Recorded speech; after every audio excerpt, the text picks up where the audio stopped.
All right, guys, I'm back with another episode, and today we're going to be talking about Elisa Lam. But first, I just want to update you a little bit on my life and why I haven't uploaded for a really long time.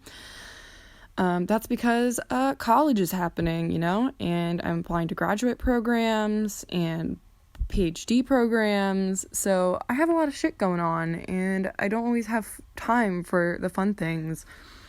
But I'm trying to make time during my holiday vacation so that you guys can get a little bit creepy with it, and so that I can get creepy with it.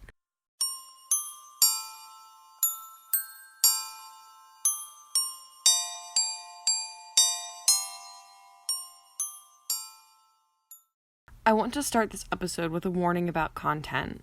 I'm going to go in depth with bipolar disorder, as well as psychosis and hallucinations. I'm also going to discuss my theory of what could have occurred, which includes mental breaks and suicidal thoughts, and possible sexual assault. So if these are triggering topics for you, I suggest not listening to this episode. Next, I want to address why I'm covering a case that's been done by every podcast and creepy YouTube channel on this fucking planet. The reason is mental illness. Elisa Lam shouldn't be remembered as the victim of a real-life horror movie, a possessed woman, or some urban legend.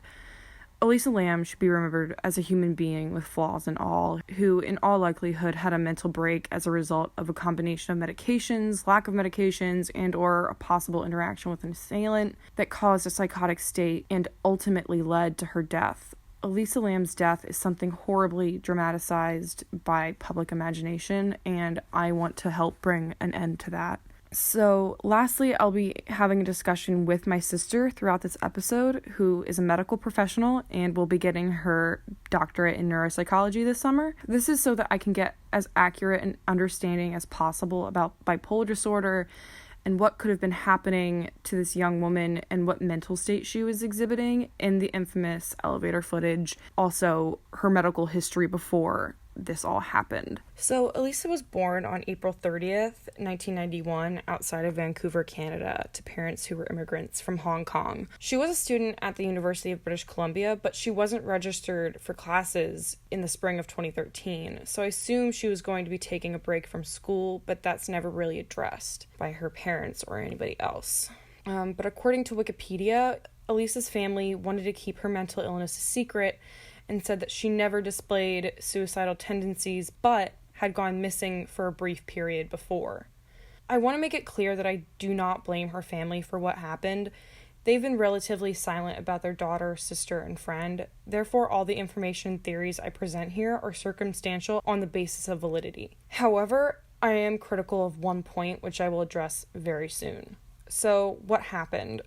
On a Kickstarter for a documentary called What Happened to Elisa Lam, they say that she was distressed by relationships, difficulties with her college coursework, and worsening psychological troubles. And this is what made her want a break from everyday life. While I'm excited for the documentary, I don't know what their source here is. It's possible that she wrote something about this on her blog spot, or maybe she spoke to her family about it. But I think this is a good enough reason as any to list why she wasn't registered for classes and went on a one-woman vacay. I've also wanted to take a break from college for what my mom calls mental health days, but this is where I'm going to raise my first flag of human error. I'm currently Elisa's age and have traveled by myself plenty of times, and I'll admit that I have some mental illness.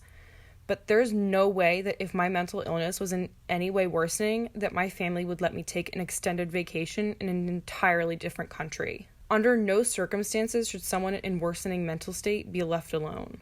But by all accounts, Elisa was excited for her West Coast tour and booked Amtrak tickets to California, where she visited San Diego and arrived in Los Angeles on January 26, 2013. She checked into the Cecil Hotel on January 28th and was staying in a shared room with a few other travelers.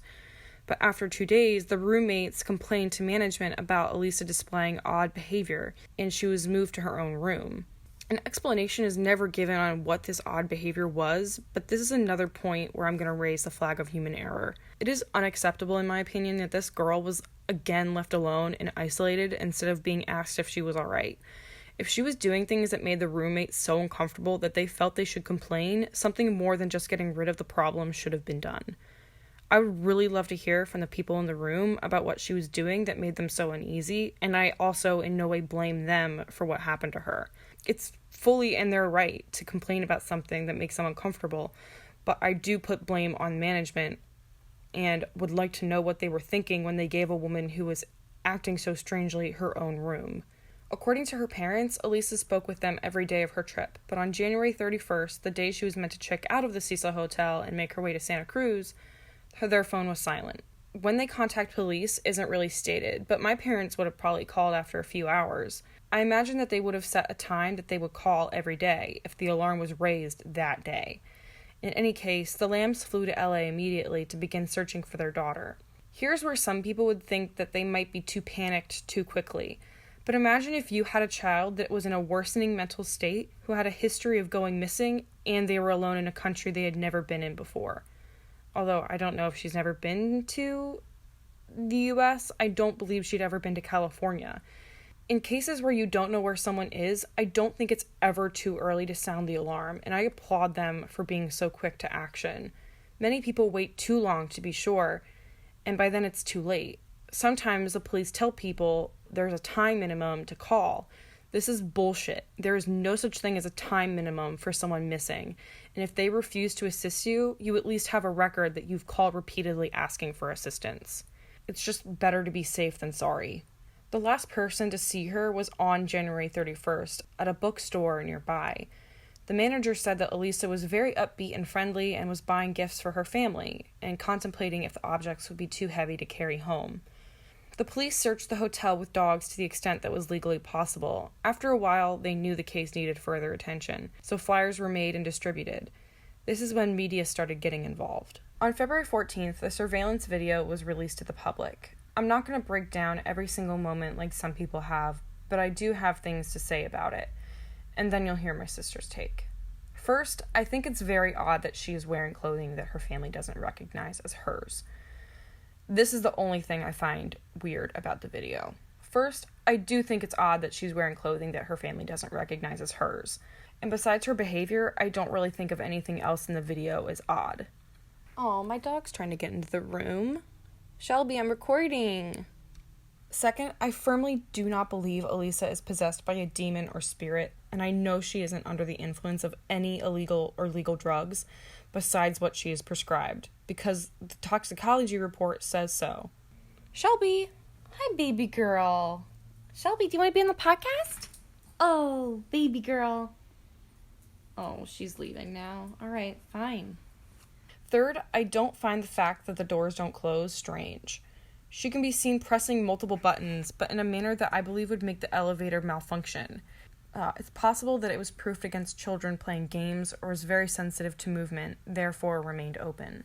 Lastly, I do believe the video was edited heavily so that it could be shown on the news. Her mouth appears to be pixelated at one point, and if she were saying fuck or shit, I can understand why they would want to blur that. It's sped up, which is also understandable, as they needed it to fit into a certain time slot for television. Also, there was apparently an entire minute of footage missing. This doesn't alarm me. If she wasn't on screen, they wouldn't want to waste time, and if she was doing something disturbing, then they probably deemed it not appropriate to show, although it would be nice if they described it.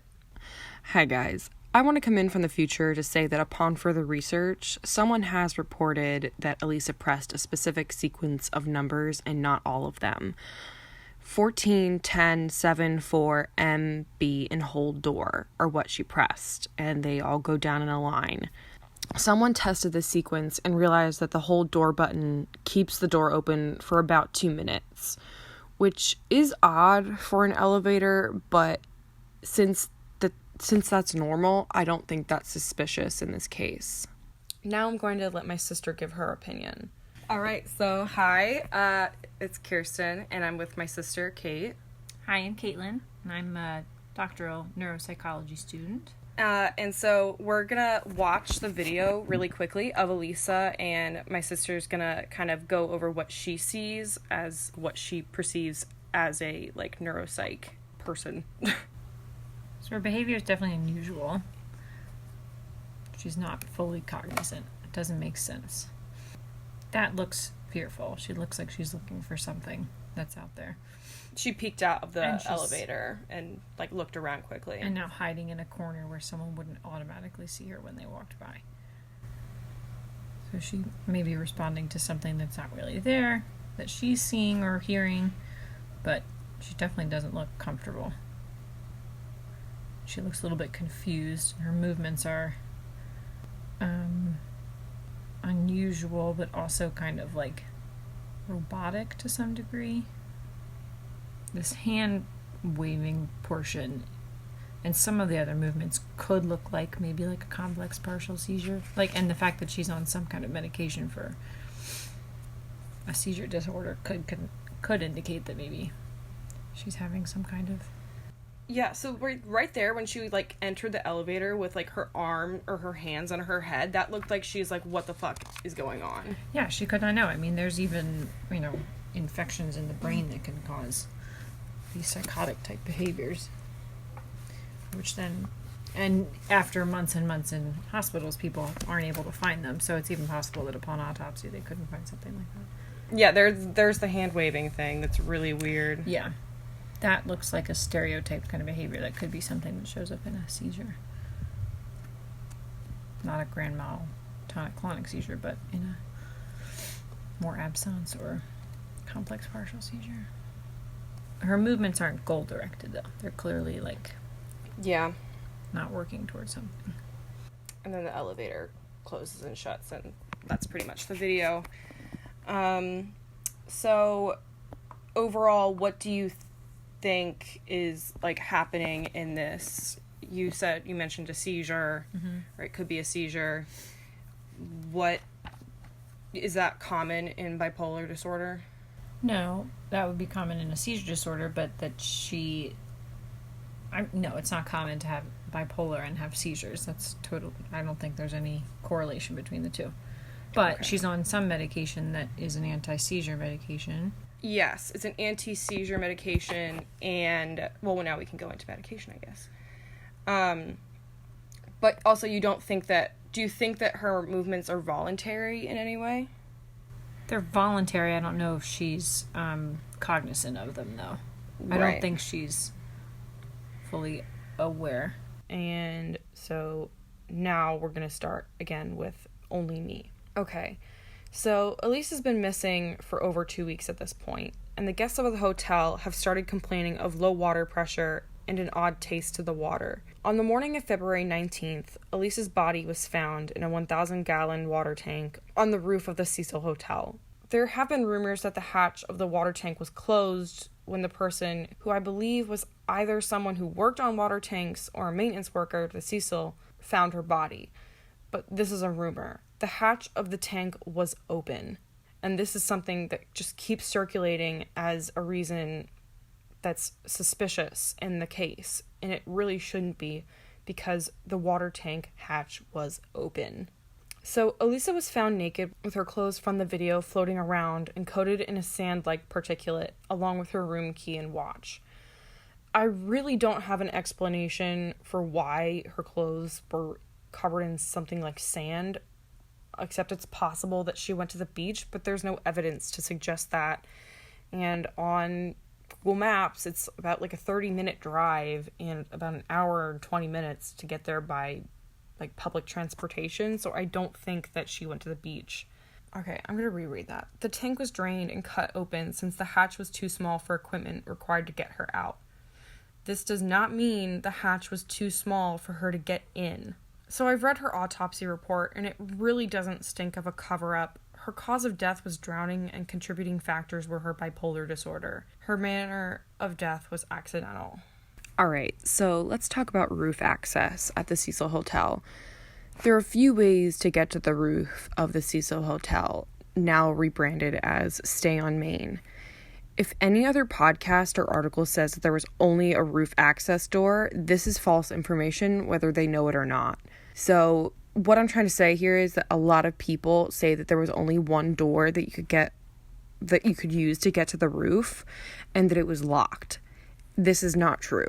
There are several fire escapes that lead to the roof by ladder. You can get onto the fire escapes by small hallways between rooms, and I would assume the doors aren't locked. Though they might say an alarm will sound if opened, that's probably not true. Many hotels don't have alarms on exit doors to save money and so that it won't bother guests. That's why fire alarms exist, so that you can pull them in a real emergency. In New York subways, there's an emergency exit door that says, "Do not open, alarm will sound." Every New Yorker knows this is bullshit and use it anyway, especially during the holiday season when everyone and their mother is using public transport. So I can't find anything on which bipolar disorder Elisa had, but I'm going to allow my sister to take over explaining what they are and the symptoms of them. We're back, and now my sister is going to quickly discuss what bipolar disorder is and the two different kinds, because I don't really know. So there's bipolar 1 disorder and bipolar 2 disorder. So for bipolar 1 disorder, the individual needs to have a full manic episode, which is things like ideas of grandiosity, thinking they can accomplish anything, they don't need to sleep, they talk a lot, they maybe move a lot, they act in very goal-directed ways, get a lot done, but then they don't maybe ever really accomplish the things that they've started. There is some of that psychomotor agitation, so moving a lot but not really having any purpose. And it causes an impairment in their functioning. So it's these people, and it has to last for a certain number of days in order to be a manic episode. So it has to be at least a week. And then they also have to have a major depressive episode, which has to be at least present for 2 weeks. And that's your typical experience of depressed mood, not being interested in things they're typically interested in, maybe losing or gaining weight, not being able to sleep well, either being excessively kind of slow or motor retardation or motor agitation. It could be either one, feeling fatigued, that sort of thing. Now bipolar 2. Quickly, I just want to go on the manic disorder and that in the high part of it. That's really interesting because one of the last people to see her was a bookstore owner or a manager, and they said that she was super upbeat and that she was going over she was buying presents for her family and was oh, I don't know if this is gonna fit in my bag or if it's gonna be too heavy. She was very chatty and upbeat and really happy. So that's very possible that it could be related. Yeah, I mean, that sounds like it could be something like a manic episode. In order to be diagnosed, you only have to have one of these ever. One manic and one depressed. You don't have to have it consistently, kind of thing. Now, they're also saying the hypomanic episode, which is same symptoms, but for a shorter period of time, about 4 days in a row. That's what bipolar 2 is. So bipolar 2 is that you're having a hypomanic episode, so a shorter period of time of that hyperactive type presentation, and still the same major depressive episode. Do you have them in shorter bursts or in shorter bursts? Or does the hypomanic is the same symptoms but only for 4 days, where a minimum of 4 days 4. And a straight manic episode is 7 days or more. Okay. But the depressive episode has to be 2 weeks. Oh, okay, so the depressive, that's what I was asking, if it's longer. Right, so it used to be called manic depression, was the old name for it in previous diagnostic manuals. Now it's called bipolar depression because you have to have that depression piece, but the manic is what changes. Either hypomanic or a manic episode. Okay. So she could have been having a manic episode. The other thing with any mental disorder, but depression, anxiety, things like that, you can have psychotic symptoms. You can have depression with psychotic features. So because of her age, she could be having some other kind of mental break, first psychosis episode or first schizophrenic episode or something. So with bipolar disorder, can you have hallucinations or is that likely to lead to a psychotic break, or can it lead to a psychotic break? It can be part of it, even when treated. Yes, I mean it could be part of it. Medication isn't going to necessarily fix any one of these things. But they definitely help, obviously, with the moods. And a lot of times the problem you see with bipolar disorder is that the medications kind of stop those manic episodes because those are the ones that can be somewhat dangerous. And people miss those because they end up kind of with this flat experience and then they're not. And then they want the high. Yeah. Okay. So we don't know. But there were no drugs or alcohol found in her system, so it doesn't seem like there's anything indicating that she was on some manic episode and out there doing drugs or anything. But it can be related just, to having, you can have psychotic symptoms for no apparent reason. You can have it based on a short-term experience, based on a reaction to something. So a sexual assault that could lead to like a psychotic. Yeah, it could be like a dissociative state or something after something like that, in order to kind of try and forget about it or not remember it. Now there's also a very high rate of suicide in bipolar 2 specifically. So about 1/3 of individuals with bipolar 2 disorder have reported at least one attempt of suicide. And lifetime attempted suicide in bipolar 2 and bipolar 1 disorder are about similar, at about 32 and 36%. So it is weird because her family supposedly wanted to keep her mental illness a secret, but they also never mentioned until, like, I don't know when they mentioned it, but she did go missing for a while before this, like a year or two before.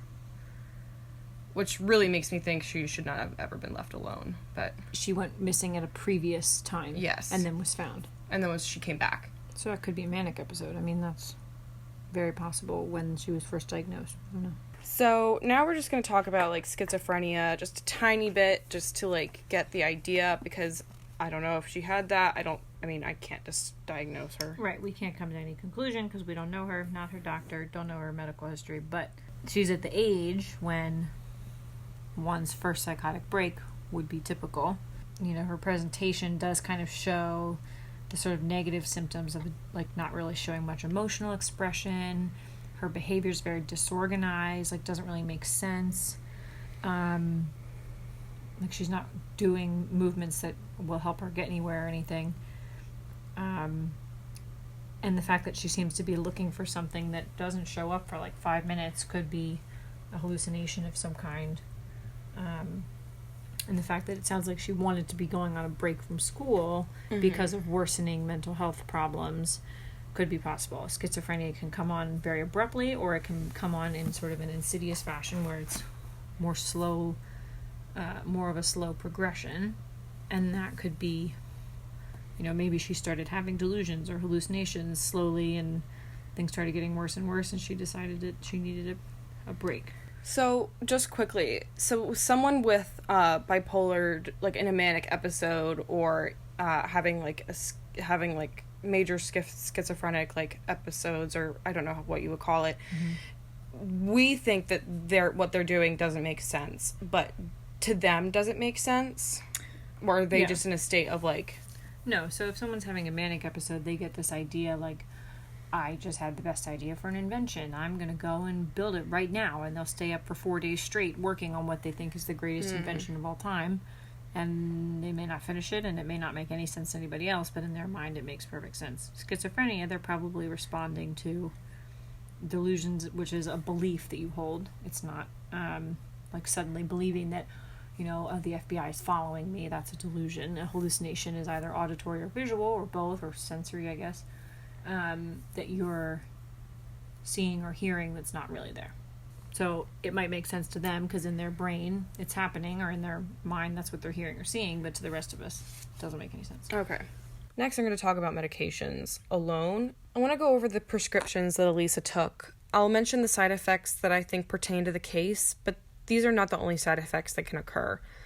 I will also not mention the dosage, as the autopsy lists this, and it is easily found when searched for. I'm also not going to be using the brand name, so I'm just going to be using the type of drug she was on. Also, I apologize for any pronunciation errors I make. I am not a medical professional. So the first medication she was prescribed was lamotrigine, which is an anticonvulsant and bipolar medication. And it can cause suicidal thoughts and actions. When I said that it's an anticonvulsant to my sister, she asked me if she had seizures, which I don't believe she ever had.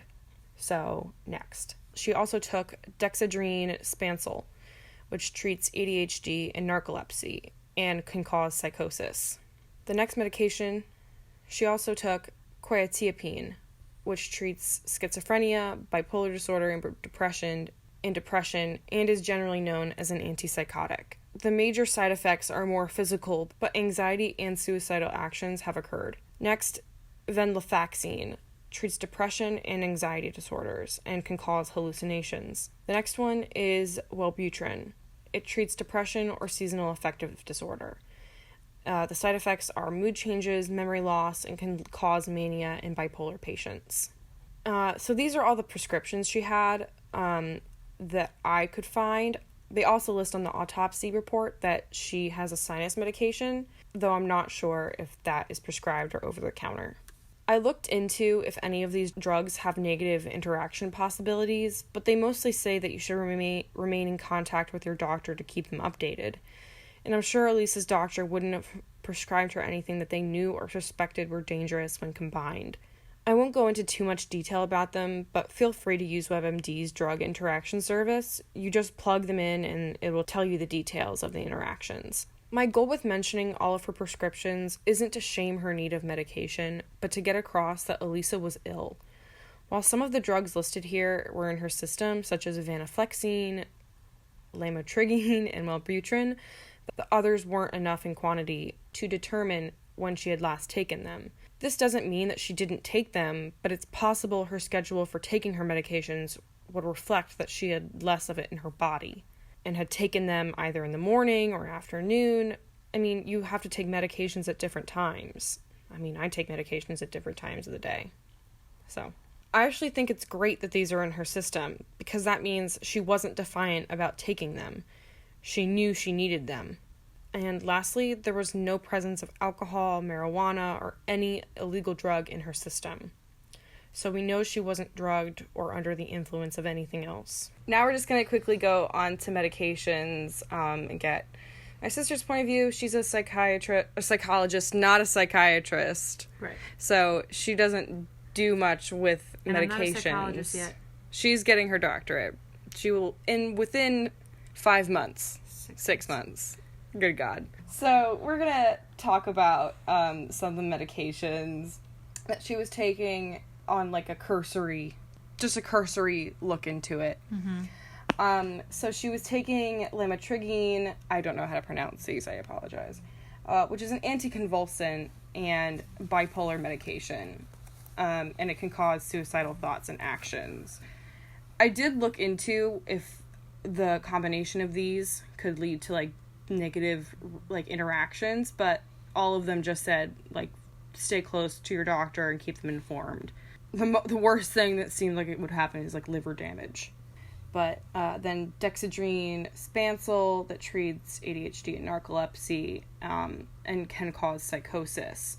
But she was taking an antipsychotic. What do you think? So, I mean, combining any large amount of medications is never a brilliant idea if it can be avoided. The fact that she was taking so many to treat kind of different things almost. Could they be used to like counteract each other? Yeah, they could be. Some could be for like more the depression symptoms, and maybe if she was having hallucinations and delusions of some kind, she might definitely be experiencing some anxiety along with that. So mixing any kind of medication can be dangerous, but of course, that's up to her treating doctor or psychiatrist or whoever. And we don't know if she was seeing a psychiatrist or a psychologist. She was seeing a doctor. She was seeing a psychiatrist. For sure? Okay. Mm-hmm. She's listed on the autopsy report. So, I mean, we don't know. We don't know if the anticonvulsant means maybe she was having some seizure-like things, or if it was just for the bipolar. We don't know if the medication was for ADHD or narcolepsy. I don't know why she was taking that if she didn't have either one of those, but... right, and also it can cause psychosis, so... Right, but if she was having manic-type episodes, that could look like an ADHD. So maybe they thought it was that. The dexedrine spancel, I believe, was a really small dose. It was like 10 milligrams. Could have just been to help her focus if she was having trouble in school or something those last couple months, maybe.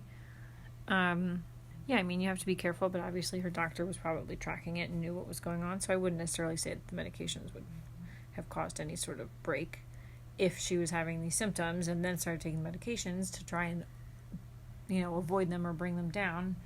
It makes more sense that maybe she had started with problems before. Right. Okay. All right, well, thank you for joining me today. Thanks for having me. So, what happened next?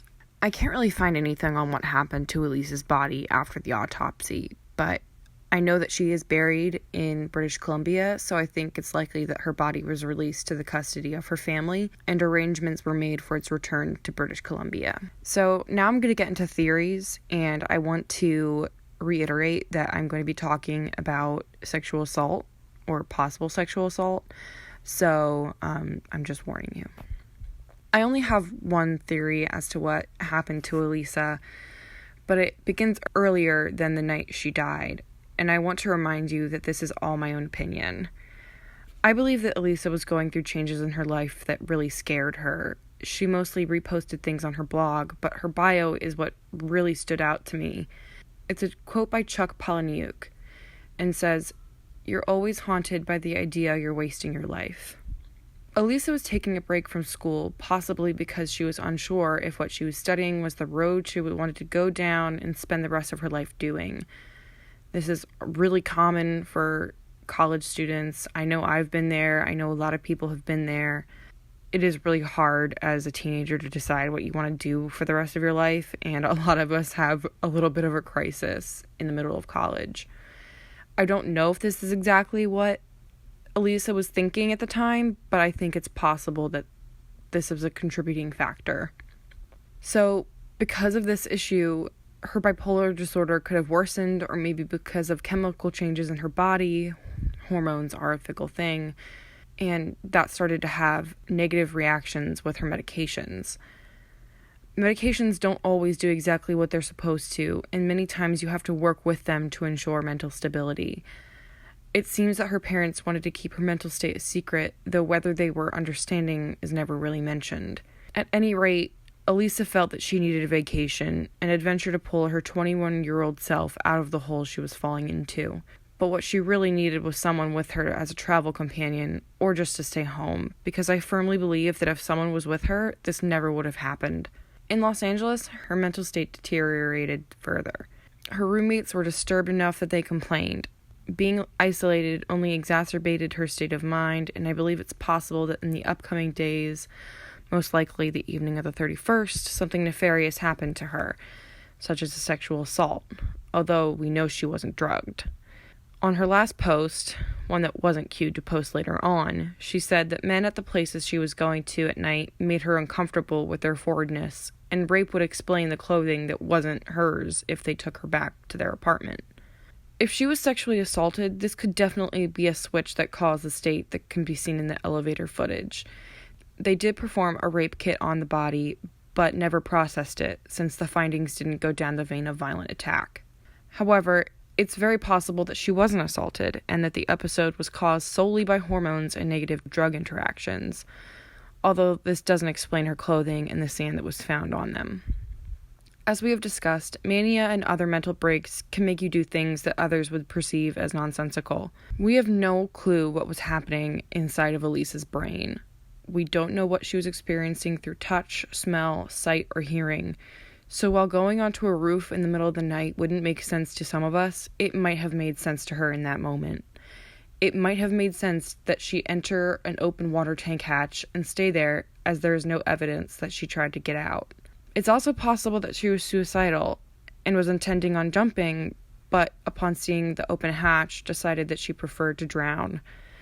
I don't want to speculate on her last moments. Drowning is a horrible way to die, but we can only hope that she found peace.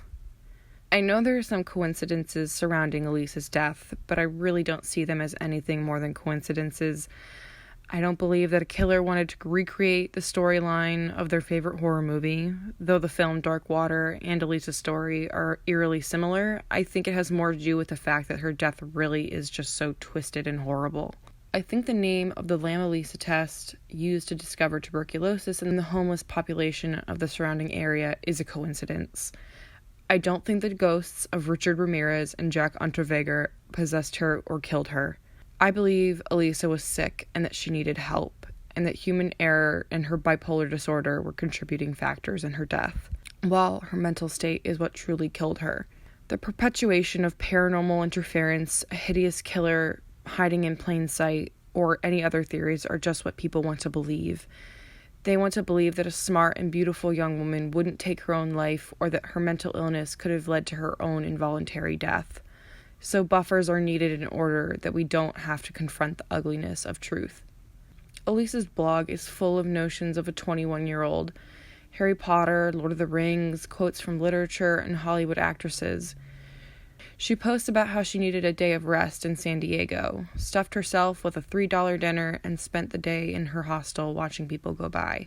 On the post about men that made her uncomfortable, she tagged it with, "Good God, I just want to listen to live jazz." Someone sent her an ask saying that she was their favorite blog, and she responded that she was so flattered and happy they liked her content, but that she mostly reposts stuff. Elisa reminds me so much of my own friends, introverted with nerdy inclinations and almost unbearably sweet and considerate. I could really see myself being friends with her if I ever had the chance. I want to end with some quotes that I found on Elisa's blog, Nouvelle Nouveau.